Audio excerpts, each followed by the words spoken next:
Hello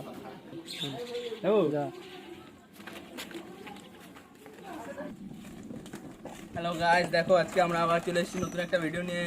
আজকে আমরা এই পেটিএম গুলো আনবক্স করবো, দেখা যাক এর মধ্যে দেখি পয়সা কি বেরায়।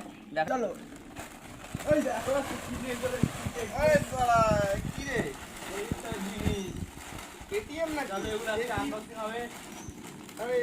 পয়সা থাকে খন্ড খন্ড নিয়ে আসি, খুলতে হবে, তার ভিতরে রাখতে দেখতে হবে কি কি আছে এর ভিতরে। আরে থালা নিয়ে দাঁড়া, আমি সর্বপ্রথমে আমি দেখি কি পাওয়া যায়। এটিএম ভাই, এর মাল ফোকাস করতে হবে। এটিএম এ কি পাওয়া যায়? দেখি কি আছে এর ভিতরে। আরে সারা ফাঁকা। সত্যি তুই একটা খোল, দেখি কি আছে। দেখা যাক কি আছে এর উপর। খোল খোল, তাড়াতাড়ি খোল, আরে ঢাল না। আরে সারা এটা তো ফাঁকা। খোলবো, দাঁড়া দাঁড়া, আমার দাঁড়া দেখি মালটা। কিছুই তো বাদে না, এর ভিতরে আছে কিছু। ফাঁকা তো, মনে হচ্ছে খাও হয়ে গেছে কেন। দেখা যাক, চলো।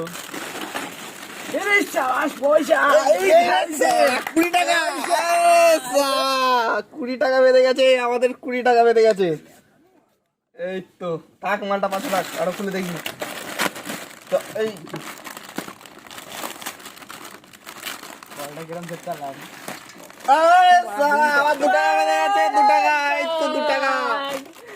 চলো আবার দেখা যাক কি বাজে। পয়সা তো মোটামুটি বাজছে, ভালো যেতে নেই কিছু। ফাঁকা ফাঁকা চলে যাচ্ছে তো বেশিরভাগই। চলো, এটা মনে হয় কিছু একটা আছে, ভারী ভারী লাগছে। পয়সা তো বেড়েই যাচ্ছে, বেঁধেই যাচ্ছে বারবার। তো 2 টাকা 3 টাকা বাদলে হবে, প্রচুর টাকা বাদতে হবে। এতেও আছে মনে হচ্ছে, ভারী ভারী লাগছে এরকম একটা। দেখি দেখি শেষ। পয়সা বেঁধে গেছে আমাদের 24 টাকা, কিন্তু মাল ছিল 50 টাকার, বাজছে 24 টাকা, লস হয়ে গেল। ঠিক আছে, তো আজকের মতো চললাম। এরকম ভালো ভালো ভিডিও দেখার জন্য আমাদের সাবস্ক্রাইব করে রাখো।